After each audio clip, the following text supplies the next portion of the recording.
Listen. No, really, listen. Imagine you're in a field in France. It's 1944. Mud, noise, fear. Suddenly, you hear it. A sharp, metallic ping. That sound, that tiny, distinct sound, meant everything. It was the sound of an M1 Garand rifle ejecting its empty 8-round clip. For the American GI, that ping meant he was out of ammunition and needed to reload, fast. For his buddies nearby, it was a familiar part of the chaotic symphony of battle.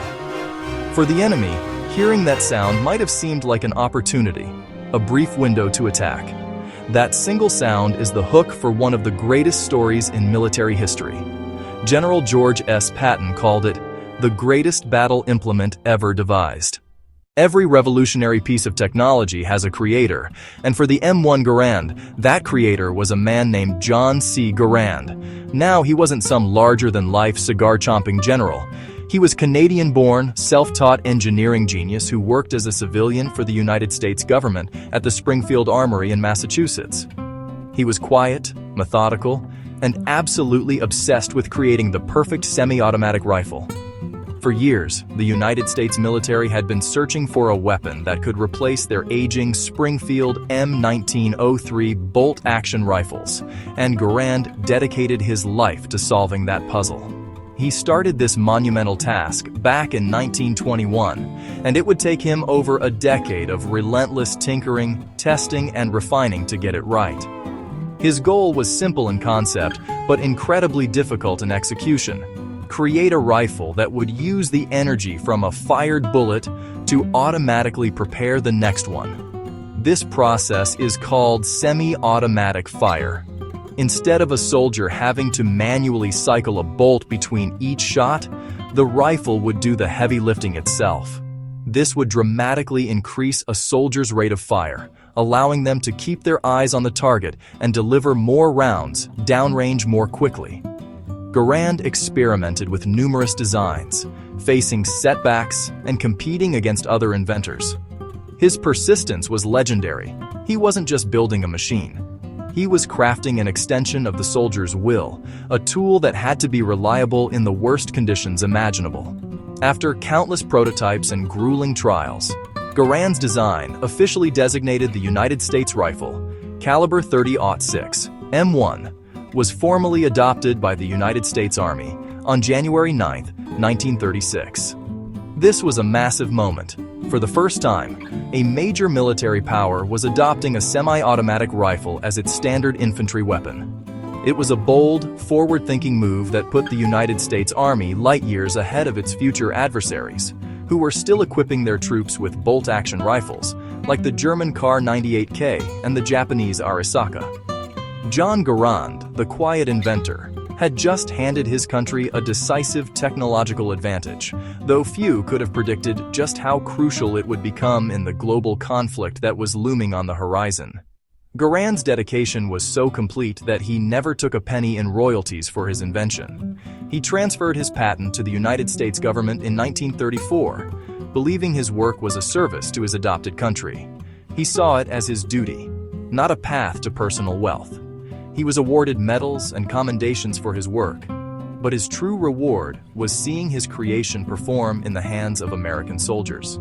The rifle that bore his name was a testament to his patient genius and his unwavering commitment.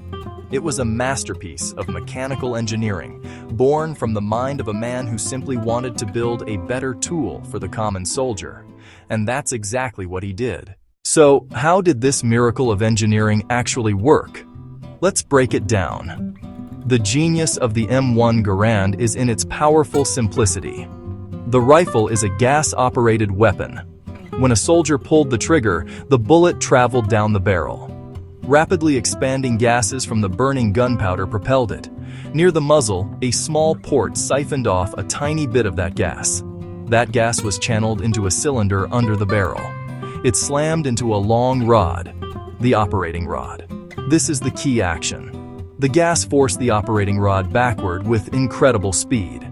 That started a mechanical chain reaction in the blink of an eye. The operating rod was connected to the rifle's bolt. It forced the bolt to rotate. It forced the bolt to unlock from the receiver. The bolt continued rearward. It extracted the empty cartridge casing. It flung the casing out of the rifle. At the same time, the action cocked the hammer for the next shot. The assembly slammed into the back of the receiver. A spring then pushed everything forward again. On the forward stroke, the bolt stripped a fresh cartridge from the internal magazine. It pushed that cartridge into the chamber. The bolt locked in place, ready to fire. All of this happened with a single pull of the trigger. Ammunition fed via a unique system, an 8-round en-bloc clip. The clip was a flat rectangular piece of metal holding 30-06 Springfield cartridges. To load, a soldier pulled the operating rod back, locking the bolt open. He pressed the full clip down into the internal magazine until it clicked. The bolt automatically slammed forward. It chambered the first round. The rifle was loaded and ready. The soldier could fire all 8 rounds as fast as he could pull the trigger. After the 8th round, the empty clip was automatically ejected from the top. That famous, audible ping marked the ejection.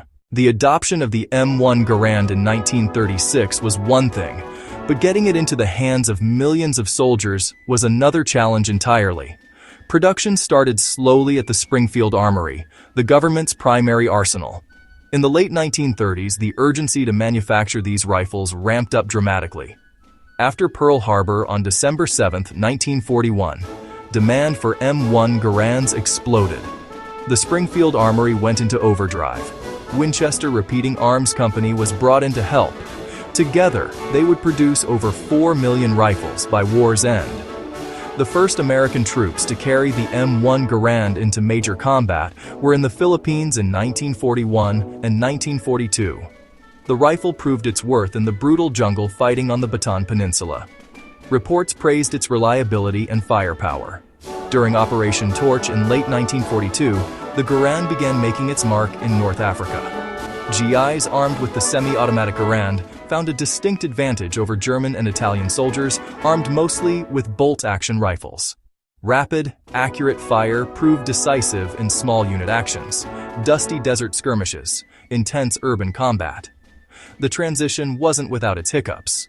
The rifle was heavier than the old Springfield M1903, and its more complex mechanism required diligent cleaning and maintenance in the field. But the trade-off was overwhelmingly positive. The M1 fired the powerful caliber 30-06 cartridge, effective at range and against light cover. Its aperture rear sight was robust and far easier to use for the average draftee. By 1943, the M1 Garand had become the ubiquitous symbol of the American infantryman. From the factory floor to the foxhole, the journey of the M1 Garand was the journey of America itself going to war. On June 6, 1944, the M1 Garand faced its ultimate test. As American soldiers stormed the beaches of Normandy, particularly Omaha Beach, the rifle's superior firepower was a critical factor for the units that managed to get off the beach. In those chaotic moments, the ability to fire multiple shots without breaking cheek weld could mean the difference between life and death. Once off the beaches, fighting moved into the bocage country of Normandy. Dense hedgerows, small fields, sunken lanes. These features turned every advance into a brutal, close-quarters ambush. Here, the Garand truly shone. Private First Class Walter Ehlers, 1st Infantry Division, would later earn the Medal of Honor for his actions in the hedgerows. On June 9th, he led his squad in an attack, single-handedly neutralizing German machine gun nests, mortar positions. Armed with his M1 Garand and grenades, he repeatedly exposed himself to enemy fire. His rapid, accurate suppressive fire allowed his men to maneuver and destroy enemy positions. The German Kar 98K was accurate, but in bocage pop-up battles it was outclassed. A German rifleman might get 15 aimed shots a minute. An American with a Garand could deliver 30 to 40 aimed shots. That disparity across a platoon was devastating. American doctrine evolved to use marching fire, soldiers advancing while firing from hip or shoulder to suppress and pin the enemy. It was noisy, violent, and it worked. In the Battle of the Bulge, winter 1944-45, the Garand proved itself again in the Ardennes snow. Despite freezing conditions, the M1 continued to function for troops holding the line. Semi-automatic action let soldiers keep their gloves on and still operate their weapons. In the defense of towns like Bastogne, the steady roar of Garand fire was a wall of lead that helped halt Germany's last major Western offensive. The war in the Pacific was a different kind of hell altogether. Instead of fields and forests, American Marines and soldiers fought on volcanic islands, in dense jungles, across coral atolls. The enemy was the Imperial Japanese Army, known for its fanatical defense and terrifying banzai charges. In this environment, engagements were often sudden and brutal and at point-blank range. Here too, the M1 Garand proved to be the right tool for the job. The Japanese standard rifle, the Arisaka, was a long, cumbersome bolt-action weapon. When a wave of Japanese soldiers screaming "Banzai" burst from the jungle, the ability to fire 8 powerful .30-06 rounds as fast as you could pull the trigger was an absolute godsend for the Marines holding the line. Consider the experience of a Marine on an island like Guadalcanal or Saipan. The jungle is thick, visibility is near zero, and the enemy could be anywhere. Suddenly, a firefight erupts. With a bolt-action rifle, a miss or a non-lethal hit could be a death sentence. The time it took to cycle the bolt gave the enemy a chance to close the distance. With the M1 Garand, a Marine could put multiple rounds on a target in seconds, stopping a charge cold. One powerful story comes from Okinawa in 1945. A young Marine corporal named Dale Bear found his platoon pinned down by a heavily fortified Japanese machine gun bunker. The bunker was cleverly positioned and raining down fire, making any advance impossible. Bear, armed with his Garand, decided to take matters into his own hands. He crawled forward under intense fire, using rocks and craters for cover. Every time the Japanese gunner paused, Bear would pop up and squeeze off 2 or 3 rapid shots from his Garand, forcing the gunner to duck. This suppressive fire, delivered with precision and speed, allowed his squad mates to move up with explosives and finally silence the bunker. It was a classic example of how one man with a Garand could turn the tide of a small but critical engagement. No discussion of the M1 Garand is complete without talking about the ping. It is, without a doubt, the most famous sound associated with any firearm in history. That sharp, metallic ring made by the empty en-bloc clip as it was ejected has become legendary. It's also the source of one of the most persistent myths: the idea that savvy enemies would listen for the ping. German soldiers, Japanese soldiers. The myth says they'd charge the now unarmed American GI while he was reloading. It's a dramatic image, one that has been repeated in movies and in video games for decades. But the question is, did it actually happen? And was it a real tactical liability? The answer, according to the overwhelming majority of combat veterans, is almost certainly no. While the idea makes for a good story, the reality of a World War II battlefield was one of utter chaos and overwhelming noise. Machine guns, mortars, artillery, grenades, shouting. The idea that an enemy soldier could isolate the tiny ping of a single rifle, identify its exact location, and react in the split second it took for the GI to reload is highly improbable. The reloading process for a trained soldier was incredibly fast, a matter of 2 to 3 seconds to grab a new clip and slam it home. Furthermore, American infantry doctrine was built around teamwork. Soldiers didn't fight alone. Fire team, squad. Any enemy soldier foolish enough to pop his head up thinking he had an easy target would likely be met with a volley of fire from the reloading soldier's buddies. Some veterans have even reported they would intentionally make a similar sound, by banging an empty clip on their helmet, for instance, to try and bait enemy soldiers into exposing themselves. The ping problem was far more of a concern in basic training, and on quiet firing ranges than it ever was in the heat of actual combat. So, where did the myth come from? It likely originated as a training concern, a what-if scenario drilled into recruits. Over time, this cautionary tale morphed into a battlefield legend. For the men who actually carried the Garand, the ping was not a sound of vulnerability. It was the sound of a job done, 8 rounds sent downrange, and the signal to get back in the fight. It was a sound of efficiency, not a dinner bell for the enemy. The end of World War II in 1945 did not mean the end of the M1 Garand service. The rifle was far too good to be retired. It remained the standard-issue rifle for the U.S. military and went on to serve with distinction in another brutal conflict, the Korean War. From the desperate defense of the Pusan perimeter to the frozen battlefields of the Chosin Reservoir, the M1 Garand once again provided American and UN forces with reliable and powerful firepower against North Korean and Chinese troops. In the extreme cold of the Korean winter, where other weapons sometimes failed, the robust Garand continued to function, a testament to its durable design.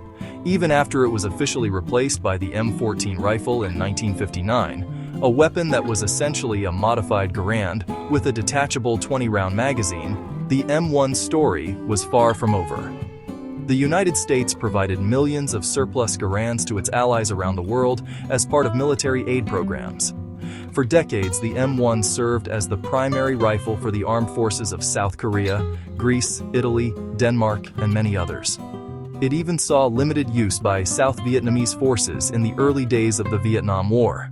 Beyond its military service, the M1 Garand found a new life on the home front. Through the civilian marksmanship program, surplus Garands were made available to American citizens for target shooting and collecting. The rifle quickly became a beloved icon among firearm enthusiasts, hunters, and history buffs. Its accuracy, powerful cartridge, and historical significance made it highly sought after. To this day, M1 Garand matches are popular events at shooting ranges across the country. The Garand's influence on firearm design is also undeniable. It proved on a massive scale that a semi-automatic rifle could be durable, reliable, and effective enough to serve as a standard infantry weapon. Its gas-operated rotating bolt system became a foundational design element for many future military rifles, including its direct successor, the M14, and the Russian AK-47. John Garand's creation set a new standard for what a military rifle should be, and its design principles continue to echo in the firearms we see today. Its legacy is not just in the battles it won, but in the technological path it forged for all that followed. In the end, the M1 Garand is so much more than just a collection of metal wood. It represents a pivotal moment when American ingenuity and industrial power came together, giving soldiers a real, tangible advantage on the battlefield. It matched U.S. doctrine, empowering the infantrymen with superior firepower. Tanks, planes, ships decided grand strategy, but the riflemen slogging through the mud, snow, ultimately won the ground. The Garand was the tool that enabled him to do it. It wasn't the only factor, of course not, but its contribution was profound and undeniable. The stories of the men who carried it are woven into its very identity.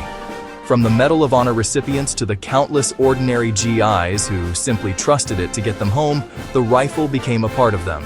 They cleaned it, cared for it, and in the darkest moments, they depended on it. Its weight was a comfort, its solid construction was reassuring, and its powerful report was the sound of America fighting back. The Garand didn't just arm a generation, it defined it. It is as much a symbol of the American World War II experience as the Jeep or the C-47 transport plane. Today, the M1 Garand occupies a hallowed place in history. It is displayed in museums, cherished by collectors, and celebrated in films and books. It serves as a powerful reminder of a time when the fate of the world hung in the balance. When you hold one, you can feel the history in its heft and the quality in its construction.